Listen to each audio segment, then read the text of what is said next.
अस्सलामुअलैकुम मोमिनीन, शिया knowledge YouTube channel पर आपका इस्तकबाल करते हैं। इस वीडियो में आप आयतुल्लाह सिस्तानी साहब के फतवों के मुताबिक मुताहरात से मुताल्लिक़ कुछ उमूमी सवालात और उनके जवाबात के बारे में जानेंगे। तो आइए जानते हैं। बिस्मिल्लाहिर्रहमानिर्रहीम।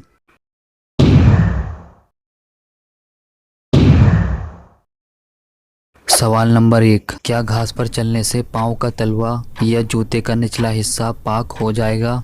ए, पाक हो जाएगा। बी, घास पर घिसने से पाक हो जाएगा। सी, पाक नहीं होगा। या फिर डी, नो आइडिया।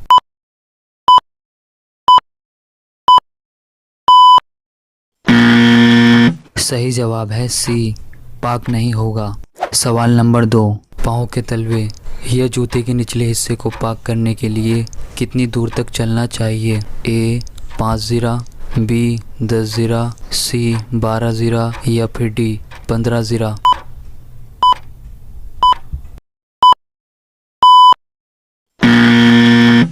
सही जवाब है डी, 15 ज़िरा। और अगर 15 ज़िरा चलने से पहले ही या जूते को ज़मीन पर रगड़ने से निजासत दूर हो जाए तब भी 15 ज़िरा या उससे ज़्यादा दूर चलना ज़रूरी है। सवाल नंबर 3, 1 ज़िरा कितने सेंटीमीटर होता है? ए, 36 सेंटीमीटर, बी, 46 सेंटीमीटर, सी, 56 सेंटीमीटर या फिर डी, नो आइडिया।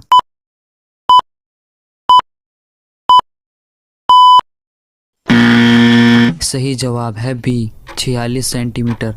और कोहनी से लेकर दरमियानी उंगली के सिरे तक के फासले को भी 1 ज़िरा कहा जाता है। सवाल नंबर 4, अगर जूते के निचले हिस्से पर खून लग जाए और बिना चले या बिना घिसे जूते से खून दूर हो जाए तो क्या जूता पाक है? ए, बेशक पाक है। बी, नजिस है। सी, इसका जवाब तफसीली है या फिर डी, नो आइडिया।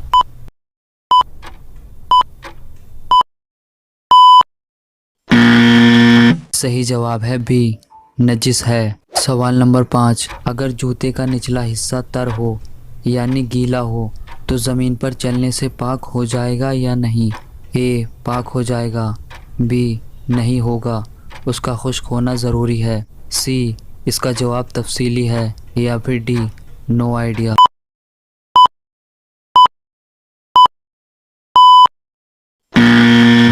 सही जवाब है ए, पाक हो जाएगा, चाहे खुश्क हो या तर हो।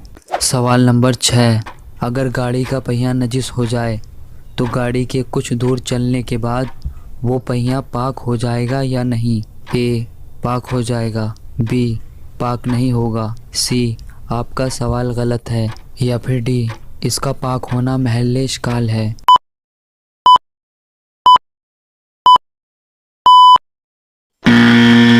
सही जवाब है डी, इसका पाक होना महल्ले इश्काल है। अगर आप हमारे क्यूज़ में हिस्सा लेना चाहते हैं तो डिस्क्रिप्शन में टेलीग्राम ग्रुप का लिंक मौजूद है, आप वहां से ज्वाइन हो सकते हैं। अगर इस वीडियो से आपके इल्म में इजाफ़ा हुआ है तो वीडियो को लाइक करें और इसी तरह की मालूमात हासिल करने के लिए चैनल को सब्सक्राइब करें।